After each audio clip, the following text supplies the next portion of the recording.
चलिए तो इसी पे शुरू कर लेते एक और बड़ी खबर का। 3 जिलों के तूफानी दौरे पर रहने वाले सीएम योगी आदित्यनाथ बेहद खास ये तीनों दौरा माना जा रहा है। प्रयागराज, झांसी और लखनऊ में आज विशाल जनसभा को संबोधित करेंगे। सुबह 11 बजे ग्राउंड लुकरगंज प्रयागराज में जनसभा है। नगर निकाय चुनाव को लेकर सीएम योगी आदित्यनाथ लगातार एक्शन मोड में हैं। विशाल जनसभा को संबोधित किया जाएगा। सीएम के आगमन को लेकर सुरक्षा के कड़े इंतजाम किए गए। प्रशासन पहले से अलर्ट मोड पर है। हालांकि निकाय चुनाव को लेकर अगर हम बात कर ले तो तमाम पार्टियां एक्शन मोड में है, लेकिन बीजेपी जो है वो खासतौर पर तैयारी कर रही है। सीएम योगी आदित्यनाथ को शुरुआती दौर से देखा जा रहा है कि चुनावी मैदान में और अपने पार्टी के पक्ष में लगातार वोट की अपील भी कर रहे हैं। तो प्रयागराज, झांसी और लखनऊ का ये दौरा बेहद अपने आप में खास है। सुबह 11 बजे ग्राउंड लुकरगंज और प्रयागराज में विशाल जनसभा को संबोधित करेंगे और अपने पार्टी के प्रत्याशी के पक्ष में जनता से वोट की अपील भी करेंगे। और इन तमाम जिलों के दौरों को लेकर सुरक्षा के कड़े इंतजाम किए गए हैं, क्योंकि विशाल जनसभा होगी और जाहिर है कि इस जनसभा में दूर दराज से लोग भी पहुंचने वाले हैं। आसपास के तमाम जिलों से लोग पहुंचेंगे, सीएम को सुनने के लिए लोग पहुंचेंगे और जनता का हुजूम जो है वो देखने को मिलेगा। और इसको लेकर कड़े इंतजाम किए गए हैं और जो सूत्र हमारे बता रहे हैं कई रूट्स को डाइवर्ट भी किया गया है। तो सीएम के आगमन से पहले सुरक्षा के कड़े इंतजाम किए गए हैं। 3 जिलों का ये दौरा है, तूफानी दौरा है। और आपको ये भी बताते चले कि सीएम योगी आदित्यनाथ के साथ कई विधायक और मंत्री जो है मंच पर मौजूद रहने वाले हैं। तो प्रयागराज, झांसी का दौरा सुबह 11 बजे से ताबड़तोड़ रैलियां होगी और ये जो पूरा शेड्यूल जो है सीएम का वो जारी किया गया है, बेहद अहम है। नगर निकाय चुनाव पर फिलहाल सभी की निगाहें बनी हुई और ऐसे में 2024 से पहले साख की लड़ाई से देखी जा रही है।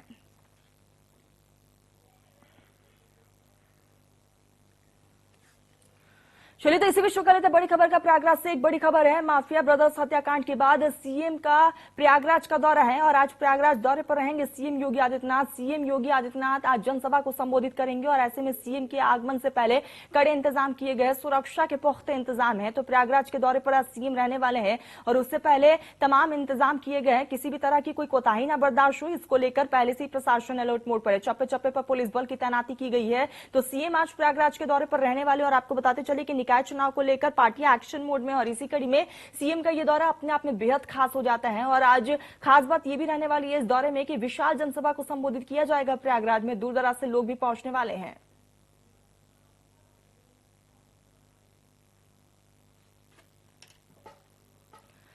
सहयोगी विकास हमारे साथ जुड़ चुके हैं। विकास, सीएम योगी पहुंचने वाले हैं, किस तरह की तैयारियां आप देख रहे हैं वहां पर?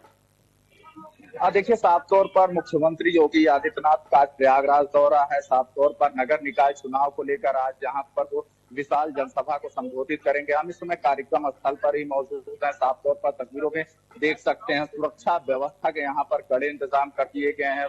बात की जाए तो अब से कुछ ही देर बाद मुख्यमंत्री योगी आदित्यनाथ यहाँ पर पहुंचेंगे। वहीं सुरक्षा व्यवस्था को लेकर यहाँ पर रैपिड एक्शन फोर्स को तैनात किया गया, पीएसी के जवानों को तैनात किया गया। जो पुलिस कमिश्नरेट के द्वारा जो एसीपी लेवल के, जो डीसीपी लेवल के अधिकारी हैं, उनको तैनात किया गया। तो साफ तौर पर सुरक्षा का एक बड़ा घेरा है, क्योंकि यहीं से कुछ दूर पहले लगातार जिस तरीके से प्रयागराज में घटनाएं हुई, उसके बाद शासन और प्रशासन की मंशा है कि चुस्त दुरुस्त तैयारी की जाए। वहीं साफ तौर पर अब से कुछ ही देर बाद मुख्यमंत्री योगी आदित्यनाथ लगभग तकरीबन 10:50 पे वो यहाँ पर पहुंचेंगे और यहाँ पर वो जनता को संबोधित करेंगे। अपने पार्षद प्रत्याशियों को, नगर निकाय चुनाव में जो महापौर प्रत्याशी हैं गणेश प्रसाद केसरवानी, उनको लेकर यहाँ पर वो विशाल जनसभा को संबोधित करेंगे और जनता से भारतीय जनता पार्टी को वोट देने की अपील करेंगे। जी विकास, हम चाहेंगे कि आप तस्वीरें में हमें दिखाइए कि किस तरीके से तैयारियां की गई है, क्योंकि कयास लगाया जा रहा है कि आसपास के तमाम जिलों से भी लोग पहुंचने वाले हैं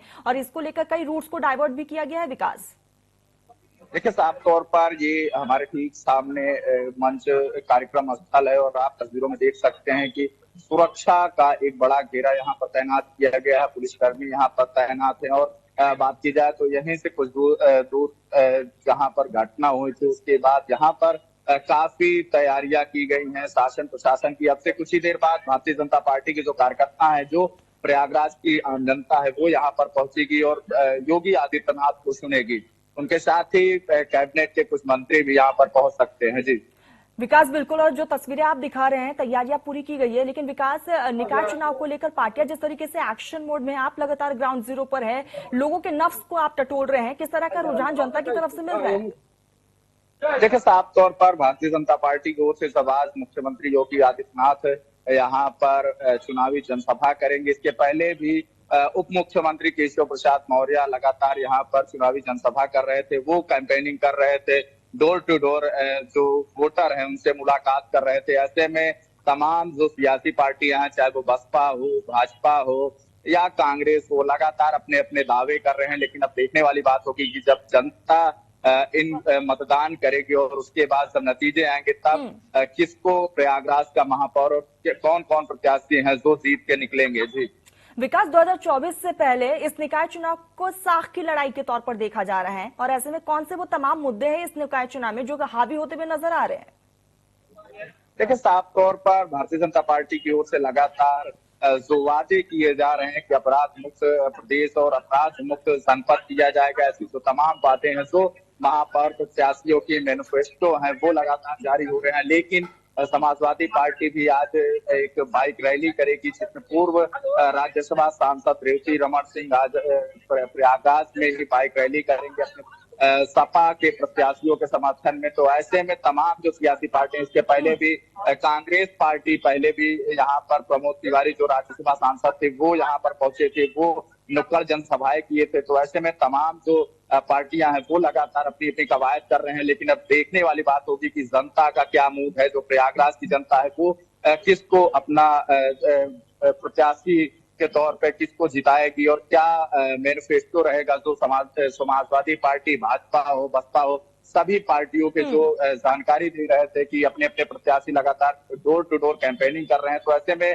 आज देखने वाली बात होगी कि बिल्कुल बिल्कुल विकास, यहाँ पर मैं आपको रोकना चाहूंगी। विकास, हम तस्वीरें जो है हम देख पा रहे हैं कि किस तरीके से फोर्सेज जो है वहां पर लगातार पहुंचना चाहेंगे। क्या आप एक बार तस्वीरें भी हमें दिखाइए?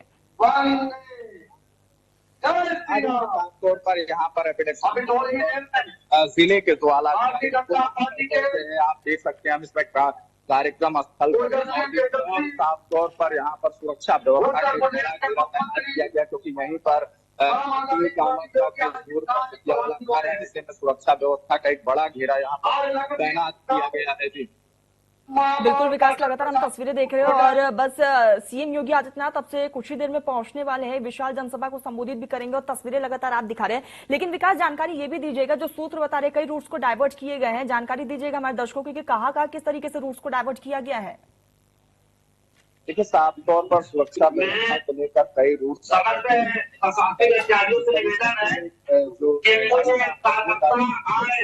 उनको आने सवाल पे रोका जाए, क्योंकि दिक्कतें हो रही हैं और भारतीय अधिकारियों से बोल रहे कि जो बस वगैरह आ रही है वो उनको नजदीक आने दें और उनको इस चुनावी जनसभा में जब मुख्यमंत्री योगी आदित्यनाथ पहुंचेंगे तो उसके बाद वो यहीं से नगर निकाय चुनाव को लेकर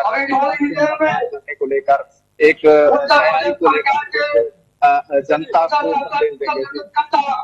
बिल्कुल विकास, और लगातार लोगों की पहुंचने का सिलसिला जारी है। लगातार आप हमें तस्वीरें भी दिखा रहे हैं प्रयागराज, यहाँ से प्रयागराज से विकास हमारे साथ लगातार बने थे। विकास बने रहिएगा, आगे भी आपसे जुड़ेंगे। फिलहाल तमाम जानकारी के लिए बहुत बहुत शुक्रिया आपका। इसी बीच एक बड़ी खबर लखनऊ से आ रही है। चुनावी मैदान में जोर आजमाइश का आखिरी दिन है आज और ऐसे में निकाय चुनाव के पहले चरण का आखिरी दिन और 37 जिलों में थम जाएगा चुनाव प्रचार और शाम 6 बजे ये प्रचार थम जाएगा। 4 तारीख को चुनाव होने हैं, 4 मई को मतदान है और मतदान से पहले जो है यहाँ पर तैयारियां तमाम की गई हैं। हालांकि 4 तारीख को यहाँ पर छुट्टी घोषित की गई है। तो ये बड़ी खबर आ गई है निकाय चुनाव से। लगातार हम पल पल की अपडेट जो है वो आप तक पहुंचा रहे हैं और इसी कड़ी में चुनावी मैदान में जोर आजमाइश का दौर भी अब देखने को मिल रहा है। निकाय चुनाव के पहले चरण का आखिरी दिन और पार्टियां जो अपना पूरा दमखम चुनावी मैदान में दिखा रही है। पहले चरण का चुनाव 4 मई को होना है। 37 जिलों में ये चुनाव होंगे और इसको लेकर वोटर्स भी अब पूरी तरीके से रेडी हो चुके हैं। बूथों पर भी तमाम तैयारियां की जा रही है। लेकिन आज शाम 6 बजे प्रचार प्रसार थम जाने वाला है। चुनावी मैदान में जिस तरीके से प्रत्याशी हैं और इसको लेकर कांटे की टक्कर जो है वो खासतौर पर बीजेपी और समाजवादी पार्टी में देखने को मिल रहा है। तो 37 जिलों में थम जाएगा चुनाव प्रचार और पार्टियां एक्शन मोड में है, चाहे समाजवादी पार्टी हो, बहुजन समाज पार्टी हो, कांग्रेस हो या फिर बीजेपी हो। तमाम पार्टियां अब लगातार ताबड़तोड़ रैलियां उनकी देखने को मिली है। लेकिन 4 तारीख को जो चुनाव होने हैं, पहले चरण का ये चुनाव होगा और इसको लेकर खास तौर पर इंतजाम किए गए, खास तौर पर तैयारियां की गई है। 4 तारीख को घोषित यहाँ पर छुट्टी भी किया गया है। 37 जिलों में ये इलेक्शंस होने हैं और इसको लेकर लगातार तैयारियां देखने को मिल रही है।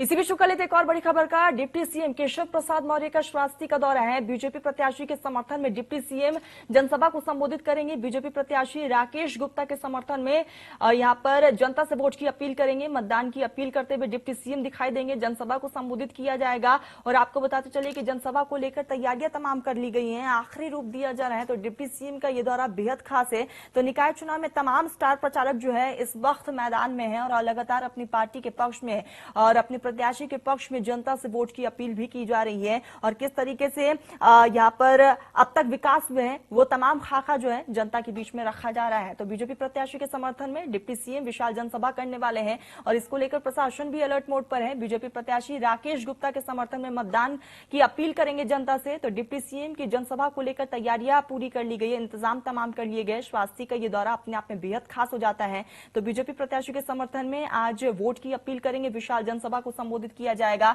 और इसको लेकर प्रशासन अलर्ट मोड पर है। हालांकि बीजेपी के कार्यकर्ताओं की तरफ से कड़े इंतजाम किए गए, तैयारियां हमने देखी। और इसी कड़ी में निकाय चुनाव की अगर खासतौर पर बात कर ली जाए तो निकाय चुनाव को लेकर पार्टियां ताबड़तोड़ रैलियां कर रही है और इसी कड़ी में ये श्रावस्ती का दौरा बेहद अहम है।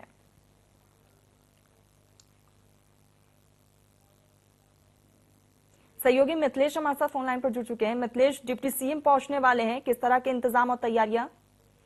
जी बताना चाहूंगा, श्रावस्ती के जिला मुख्यालय भिनगा में ये पहुंच रहे हैं। 1:50 पर ये पहुंचेंगे और जनसभा को संबोधित करेंगे। यहाँ पर जो भाजपा के प्रत्याशी राकेश गुप्ता हैं, इनके समर्थन में लोगों से वोट मांगेंगे। हालांकि भाजपा की जो नगर पालिका की सीट है वो काफी मुश्किल वाली है, इसीलिए इस बार बाजी लगाई गई है और डिप्टी सीएम यहाँ पहुंचकर जनसभा को संबोधित करते हुए भाजपा प्रत्याशी को जिताने की अपील करेंगे, जिसको लेकर बेहद स्तर पर तैयारियां की गई हैं। जगह जगह सुरक्षा के व्यापक इंतजाम कर लिए गए हैं, जिससे कोई असुविधा या कोई समस्याओं का सामना न करना पड़े। जी मिथिलेश, लगातार आप ग्राउंड जीरो पर है, कांटे की टक्कर हम किसमें देख रहे हैं? यहाँ भिनगा की अगर बात करें तो यहाँ जहाँ पर ये आ रहे हैं, यहाँ पर भाजपा और बसपा के बीच में एक सीधी टक्कर है, दोनों में कांटे की टक्कर है। बसपा प्रत्याशी कहीं न कहीं भारी पड़ रहा था, इसको लेकर आज ये अचानक कार्यक्रम लगाया गया है। केशव प्रसाद मौर्य जो डिप्टी सीएम है उनको यहाँ पर बुलाया गया है, जिससे वो जनता को साथ सकें और सीट निकालने की कोशिश की जा सके। जी मिथिलेश, जानकारी ये भी दीजिएगा कि इस चुनाव को लेकर साख की लड़ाई के तौर पर इसे देखा जा रहा है, कौन कौन से वो तमाम मुद्दे हैं जो इस निकाय चुनाव पर भारी पड़ रहे हैं? बताना चाहूंगा, 1997 में श्रावस्ती जनपद का गठन हुआ था। नया जिला है, नौसर्जित जिला है और इंडो नेपाल बॉर्डर पर स्थित जिला है। तो यहाँ पर बहुत सारी समस्याएं हैं, उन समस्याओं के निस्तारण की बात कही जा रही है। लगातार विकास के वादे किए जा रहे हैं, लेकिन हर बार जनता केवल वादे पर रह जाती है, उनको कोई विकास होता नहीं दिख पड़ रहा है। इसलिए आए दिन समस्याएं बनी रहती हैं और जो वादे हैं वो पूरे नहीं होते हैं। जनता का जो मूड है इस बार बसपा प्रत्याशी के ऊपर ज्यादा ध्यान केंद्रित है और लग रहा है कि बसपा प्रत्याशी ही यहाँ से जीत हासिल करेगा।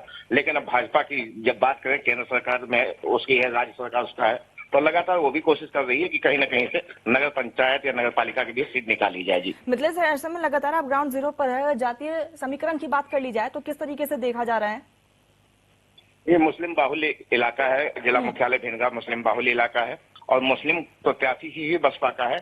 इसलिए और उम्मीद जताई जा रही है कि जो जातीय समीकरण की अगर बात की जाए तो जातीय समीकरण में हो सकता है कि मुस्लिम प्रत्याशी ही बाजी मान ले जाए और भाजपा ने जो प्रत्याशी बनाया है वो राकेश गुप्ता है, बनिया बिरादरी से आते हैं। जी मिथिलेश, और ऐसे में लगातार आप ग्राउंड जीरो पर लोगों के नफ्स को भी टटोल रहे हैं, जनता का क्या यहाँ पर रुझान निकल कर सामने आ रहे हैं? जनता सीधे तौर पर कह रही है जो हम विकास करेगा, हम किसी पार्टी से नहीं है। ये स्थानीय चुनाव होता है, निकाय का चुनाव है। जो हमारी बातों को सुनेगा, हमारी समस्याओं में खड़ा रहेगा, हम उसी को वोट करेंगे और हमारी जो बेहतर व्यवस्था कर सके उसे ही हम चुनेंगे। बिल्कुल मिथिलेश, नजर बनाए रखिएगा, आगे भी जुड़ेंगे और अपडेट लेंगे। फिलहाल तमाम जानकारी के लिए बहुत बहुत शुक्रिया आपका।